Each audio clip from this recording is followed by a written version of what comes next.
Hello everyone. As you can see, it's just me, and we're here again for what's new and what's new and coming up with lipedema. I tried to combine upcoming, but that too.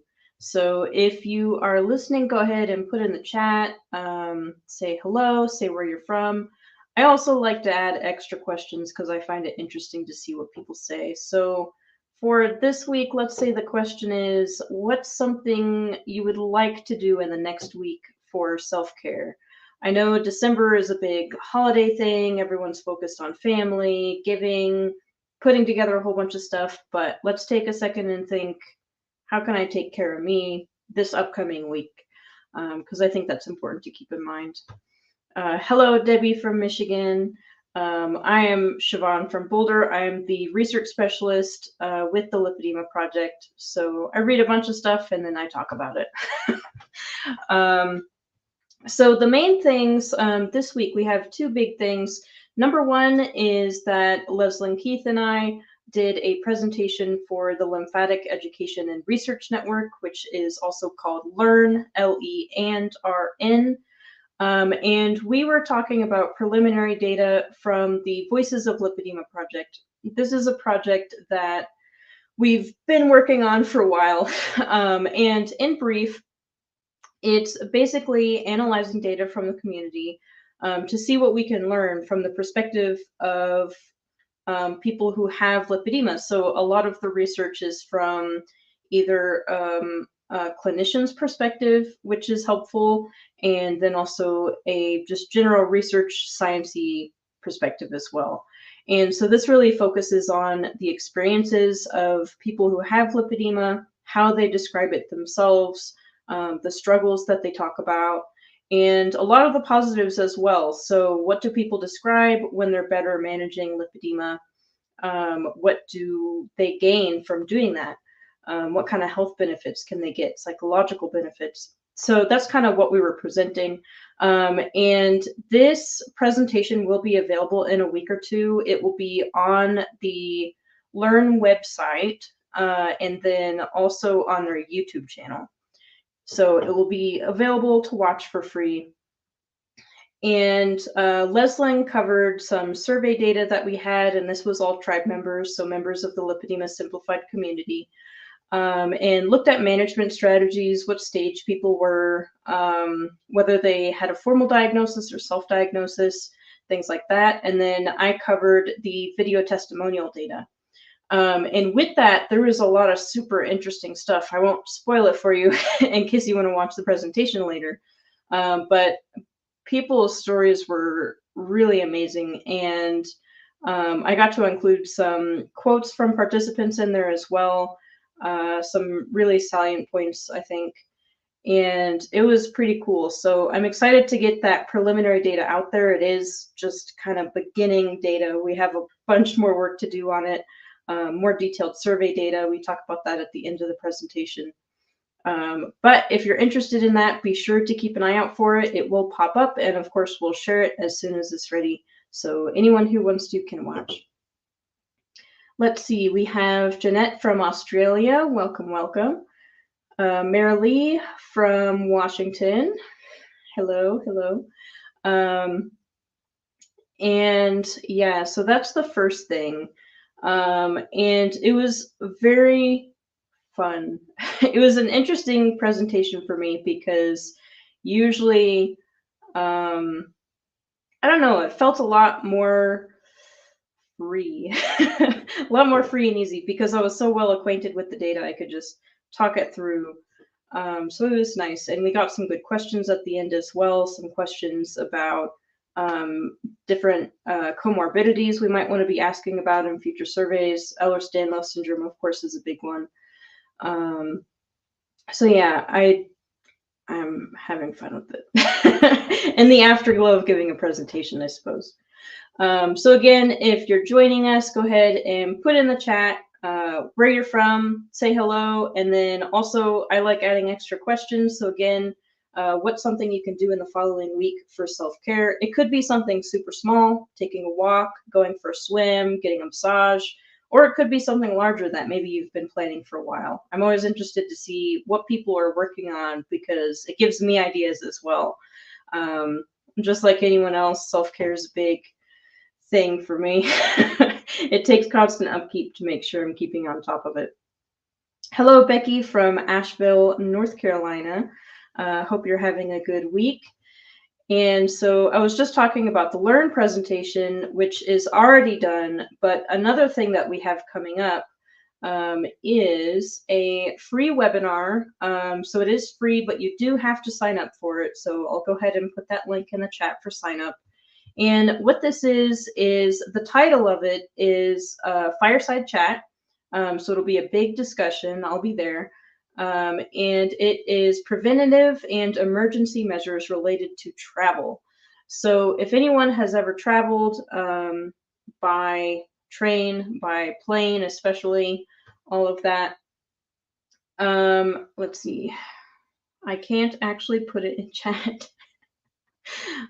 So hopefully Catherine will put it in the chat in the background. But so traveling can be a big thing with lipedema because a lot of people find that it is a trigger for swelling. So discussing what you can do in terms of preventative measures is very helpful, but also what if you travel, it was maybe worse than you expected, or the preventative measures did not work properly, or didn't work enough for what you actually needed. What do you do then? How do you intervene? How do you get back on track? How do you minimize that and get back to normal as fast as possible? So all of that is going to be super important. Usually what I do when I'm traveling is I put on compression while I'm traveling. I make sure to get electrolytes in because I find it can kind of mess with fluid levels, probably from the swelling initially and then the release of the fluid afterwards. So I'll do that, but there's a ton of different things that I most likely haven't thought of, haven't considered. Some people, it's a question of, can you take your pneumatic pump with you? Can you potentially find a local therapist wherever you're going to get MLD sessions or pneumatic pump sessions if they have one?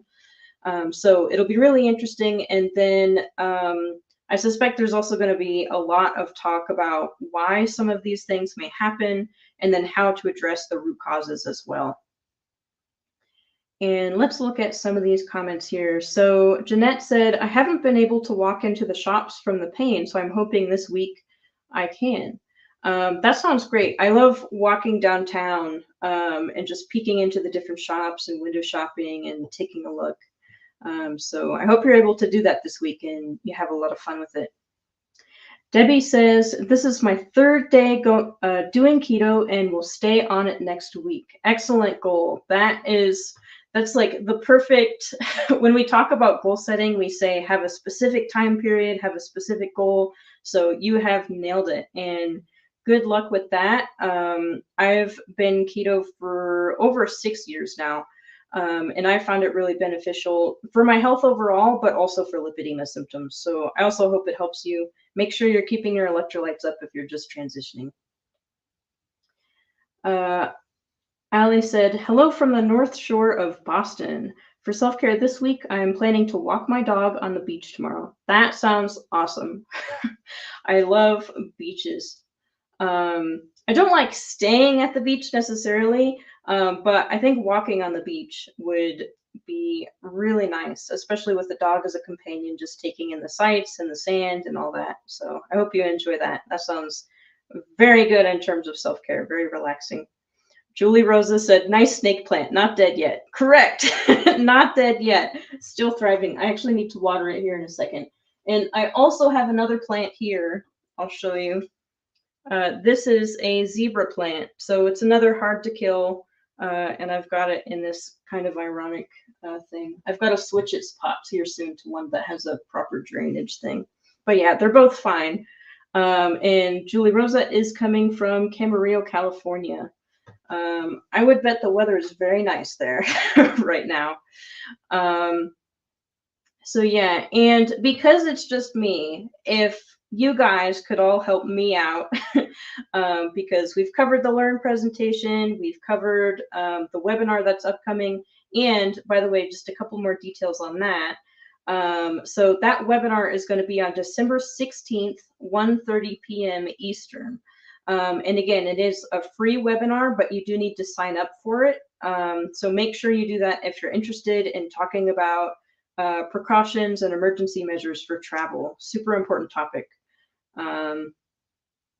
Let's see. Kathy said, I recently self-diagnosed and am overwhelmed with all that I need to change, but I can begin with portion control, Seattle area. Yeah, and that brings up an important point, Kathy, which is it can be very overwhelming when you first get diagnosed. It feels like there's 20 million different things to do. Everybody has different opinions on what the best diet is, what the best care is, what it even is. But it does help to just, what can you do today? Focus on that. What can I do tomorrow? What can I do this week? And just take it from there, one step at a time. Focusing on the things that are not overwhelming. So focusing on nutrition for you may be very helpful as a first step. And then as you get comfortable with that, you can start adding things in. I'm still adding new things in. Just over the past couple of months, I've started doing MLD sessions, have been taught how to do self-MLD at home. And yeah, there's lots more to explore, but just one step at a time. Let's see. Vivian said, isn't there another discussion following with Kelly on the 16th? So Kelly will be participating in that travel one on the 16th at 1:30 p.m. EST. So he'll be joining in on that. He's been invited and he's accepted. So we'll probably have a little bit of a geeky discussion, but there will be other people there to filter it down to understandable levels as well. So there'll probably be a ton to learn from that as well. So, and then Becky said, Kathy, I recommend getting in the pool. It is a good place to start. Yeah, and that's the other thing. Like, we also talk about activity and getting your muscles moving because it helps with lymphatic performance, basically function, because the muscle contractions will help push fluid out. But there are people who do have issues with even walking, and it's a great benefit of the pool. Takes the pressure off of the joints, so it's a little bit easier to do. And then also you have that natural compression gradient going on, because the deeper in the water you are, if you're standing in it, more pressure, so more compression there, and then it gradiates upward to less deep water. So that can be very helpful and a pretty good place to start if you have a pool near you. Let's see. Jeanette said, it's extremely hard here in Australia to find a doctor who knows about lipedema. We only have one specialist here in our state. And unfortunately, that can be true in a lot of places in the US as well. Like, we do have multiple people in the US, but they can be quite scattered around. And so it does help in terms of like online support, just trying to get some of that information. But that's another part, is educating doctors who can diagnose, who know what to do, and just making sure there's more of that access, regardless of what country people are in. And so if anybody has any questions, feel free to put them in the chat. This is a very chatty, I want to say episode, but chatty week because it's just me.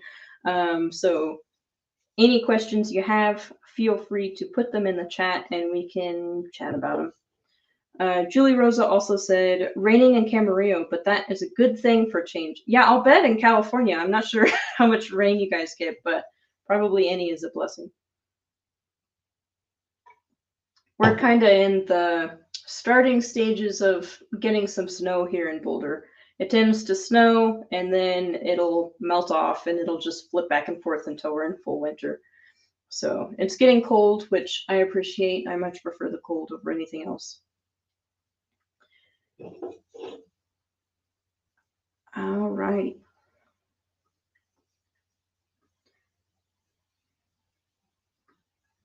And let's see.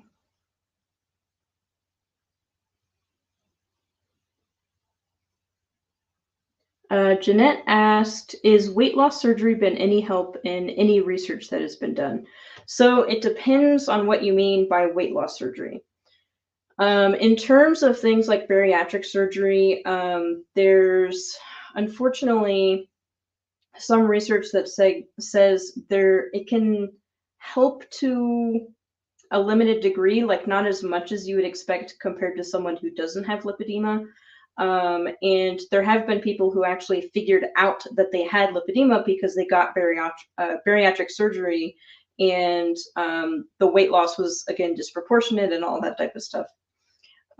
So we can't say whether anyone in particular will benefit from it or not, but it's worth looking into that information and kind of taking it as it is and see.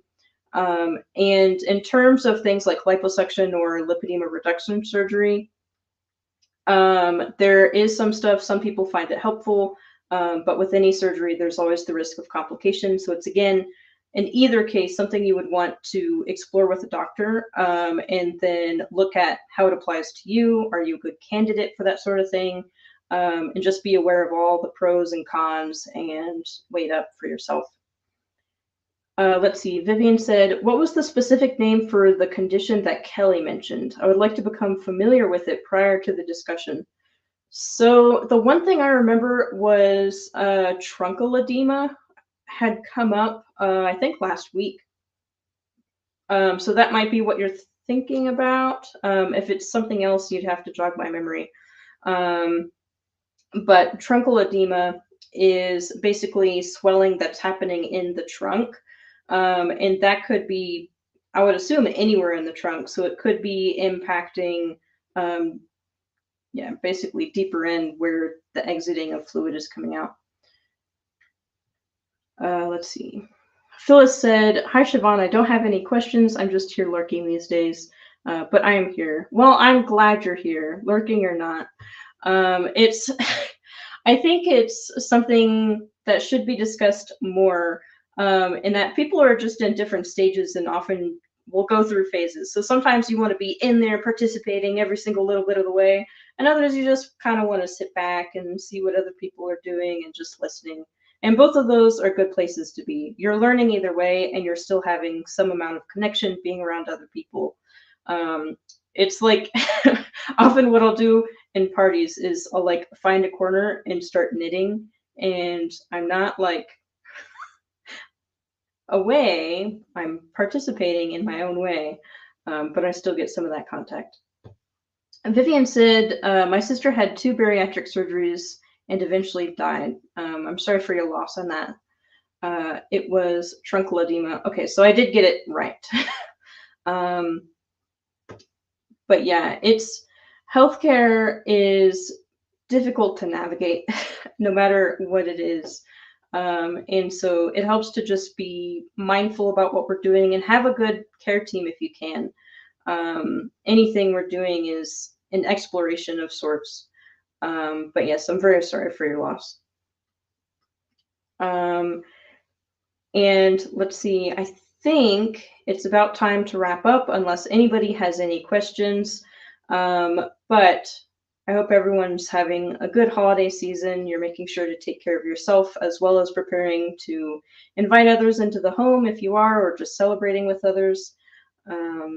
Yeah, it's a fun season, but it can also be very stressful. So make sure you're taking time for yourself, as well as family members and loved ones, just to make sure you're getting as much love as you're giving. So yeah, we'll see you next week, and we'll have lots more to talk about. We'll also see you at the webinar on December 16th at 1:30 EST, again, talking about travel, things that we can do before, during, after, and making sure that we're taking care of ourselves, because it can be a time where we're especially sensitive, especially prone to swelling, things like that. So I hope everybody has a good week, good morning, good evening,